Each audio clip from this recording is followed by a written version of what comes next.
Circus Eruption is an inclusion charity, and we provide opportunities for people to mix, with a particular focus on those who might have some barriers to joining in. We do that through circus workshops for children and young people. For about 32 years, that's been making a really positive difference to loads and loads of children and young people. Circus Eruption was in a school hall for 24 years, and then for about 5 years, we were initially in a charity let and then in another charity let, which is basically a way that charities can use large spaces. In our case, they were former retail spaces. You use them for free, but it's a very vulnerable tenancy. To run circus, we need 3 things, really. We need a big room, and we need circus kit, and we need volunteers and stuff. So we need the people, the space, and the kit. I was looking for us to have a place to move into in 2018 and got in touch with the owners of this building. A year later, when it came up for auction, we were then in a position to buy and finally bought it in April 2019. St Luke's was an Anglican church opened in 1889, and it was used continuously for worship then up until about 2014, at which point then the Church in Wales felt it was unviable to keep open. It was an early example of where declining congregations weren't able to keep their buildings open. This is being felt right across Wales.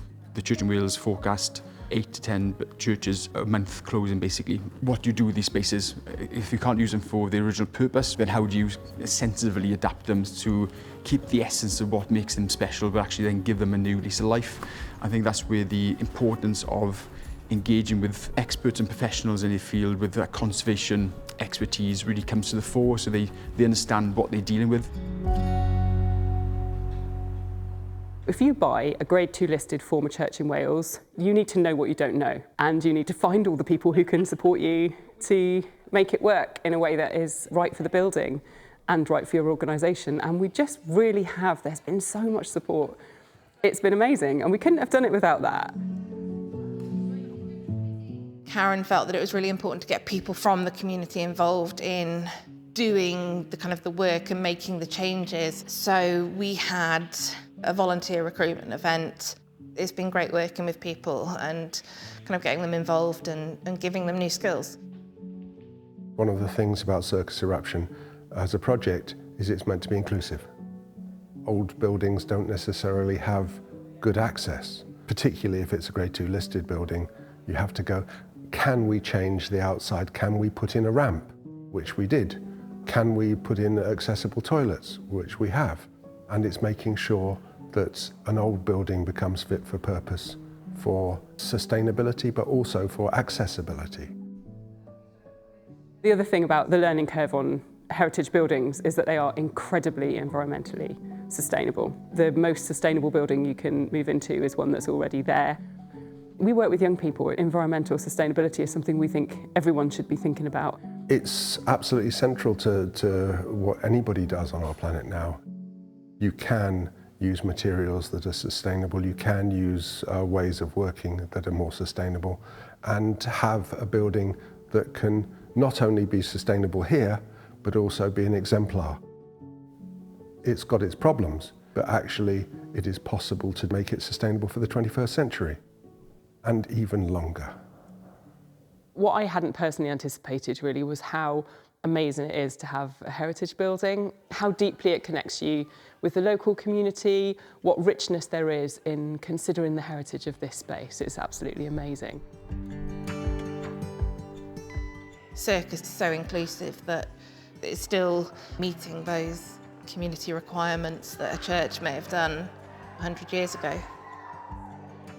It's been really useful for other groups and organisations to use it as well. We have an aquabalance class, and then we have a community choir who come here on a Wednesday night, so they really enjoy that. I think this is a bit of a flagship type of project as to what you can do with these spaces, and I think whilst we wouldn't have a circus in every town or village in Wales or across the UK, the ideas of what these spaces can be used for can be transferred and inspired in other groups to do something similar as well. Circus is the best.